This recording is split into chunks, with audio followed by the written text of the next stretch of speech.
So today I have some exciting news regarding the upcoming Samsung Galaxy A55. A few weeks ago, we caught a glimpse of its CPU during a Geekbench run, but it was on a test platform. The things got interesting as a prototype of the A55 itself finally appeared on Geekbench, confirming some intriguing details about Samsung's GPU selection for a mid-range phone. Now, if you have been following the 5X series, you will know that Samsung has been using Mali GPUs. However, the Galaxy A55 is breaking away from tradition. The A55 chipset is likely to be the Exynos 1480, following the pattern set by its predecessor. But hold on tight, because here is the exciting twist. The A55 won't come with the Mali GPU like usual. Samsung has decided to switch things up and use the AMD RDNA 2 based Xclipse 530 GPU instead.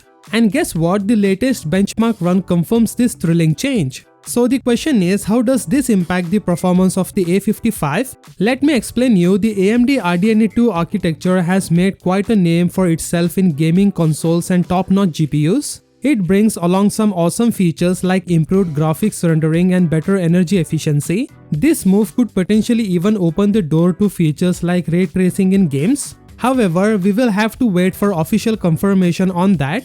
Nevertheless, it is a promising step in the right direction for Samsung's mid-range smartphones. Now let's dive into the performance of the CPU. While there have been some improvements compared to the Exynos 1380, but they might not completely blow you away. The A55 managed to reach a single-core score of 1127 and a multi-core score of 3090. On the other hand, the A54 achieved score of 1108 and 2797 respectively.